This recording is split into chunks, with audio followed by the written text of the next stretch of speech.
Hello दोस्तों, राधे राधे। आज हम रिवाइज करने वाले हैं ऐसे 200 जिसका नाम है overall objective of an independent auditor to and the conduct of an audit in accordance with the standards in auditing. ठीक है, तो हम पहले देखते हैं objective of the auditor. Objective क्या है ऑडिटर का? तो पहला होता है to obtain a reasonable assurance about whether the financial statement are free from material misstatement.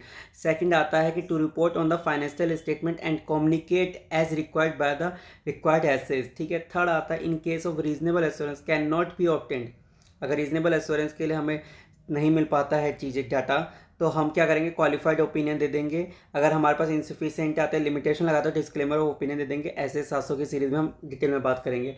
आगे हम बात करते हैं रिक्वायरमेंट क्या है इस ऐसे की। तो पहला जैसा नाम है वैसे ही रिक्वायरमेंट होगी, comply with the ethical requirement. Ethical requirement को फॉलो करते हुए plan and perform an audit with professional capital. Third आता है प्रोफेशनल जजमेंट। और फोर्थ आता है obtain sufficient appropriate audit evidence. Audit evidence कैसे होना चाहिए? Sufficient and appropriate. Total 4 point के बाद हम बात करें। पहला एथिकल रिक्वायरमेंट, दूसरा प्रोफेशनल कैपिटल, तीसरा होता है प्रोफेशनल जजमेंट, चौथा आता है obtain sufficient appropriate audit evidence. ठीक है, तो फिर अब अगले पे आता है conduct of an audit in accordance with SAs. जो एसेस हैं उसके अकॉर्डिंगली हमें कंडक्ट करना है। हमें पहला चीज़ क्या होगा? कंप्लाई करना है ऑल द एसेस, जो भी है ऐसे सारे के सारे कंप्लाई करना है। क्या सर हम सारे से कंप्लाई कर पाएंगे जो एप्लीकेबल है? तो दूसरा पॉइंट भी यही आता है कि आपको जो चीज़ें एप्लीकेबल है ना, वही ऐसे को आपको अप्लाई करना है और उसकी अच्छी खासी नॉलेज होनी चाहिए। मतलब पहले पॉइंट में तो आपको सारे जो रेलिवेंट है ऐसे हैं वो सारे के सारे कंप्लाई करने ही करने हैं। उसके साथ साथ दूसरे पॉइंट में आपको अच्छी खासी अंडरस्टैंडिंग होनी चाहिए, नॉलेज होनी चाहिए। Have an understanding of the entire text of an SA. तीसरा, not represent compliance with the assets unless the auditor has complied with the requirement of this essay।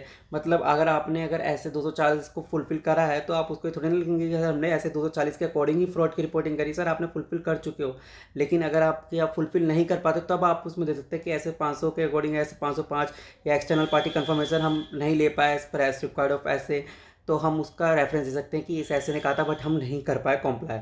अब कॉम्प्लाई कर रहे हैं तो नहीं देंगे। ठीक है, to achieve an overall objective the auditor shall use the objective stated in the relevant SAs in planning and performance of the audit.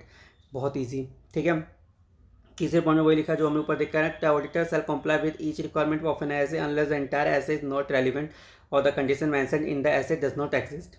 जैसे मैंने आपको बताया, सर सर्विस प्रोवाइडर है, उनका स्टॉक होता नहीं तो स्टॉक काउंटिंग की क्या जरूरत पड़ेगी? स्पेसिफिक कंसिडरेशन की जरूरत है ही नहीं।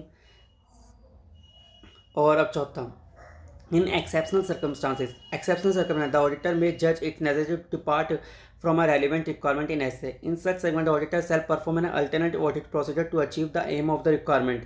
एक्सेप्शनल सर्कमस्टांसेस होते हैं कि आप उसको फुलफिल नहीं कर सकते तो आपको अल्टरनेटिव ऑडिट प्रोसीजर करने पड़ते हैं। हाँ, चाइना और इंडिया के बीच में बॉर्डर में लड़ाई हो रही है, आपने बंदूक की आपकी कंपनी अपने बंदूक वहाँ पे सप्लाई करके वहाँ पे जाके साइट विजिट करके जाओ फिजिकल काउंट कर लो। नहीं कर पाओगे तो अल्टरनेटिव ऑडिट प्रोसीजर लगाओ। एक्सेप्शनल केसेस आते हैं। ठीक है, अगला आखिरी पॉइंट बात करते हैं failure to achieve an objective. अगर आप अचीव नहीं कर पाते तो ऑब्जेक्टिव क्या करें? SA can not be achieve. अगर standards of audit can not be achieve, the auditor shall evaluate whether this prevent the auditor from achieving the overall objective. अगर ये ओवरऑल ऑब्जेक्टिव अचीव करने से प्रिवेंट करता है तो ऑडिटर क्या करेगा? देर बार require the auditor to modify the opinion. Modify करेगा या विड्रॉ कर लेगा, एज पर ऐसे 700 की सीरीज में हम बात करेंगे। ओपिनियन मॉडिफाई का मतलब आपको पता ही है, एडवर्स या डिस्क्लेमर या क्वालिफाइड ओपिनियन देना और विड्रॉ। ठीक है, आज के लिए बस इतना ही। अगला ऐसे हम रिवाइज करेंगे ऐसे 210 का। और आपको वीडियो कैसे लगते हैं नीचे कमेंट सेक्शन में जरूर बताओ। चैनल को सब्सक्राइब जरूर कीजिए। Thank you.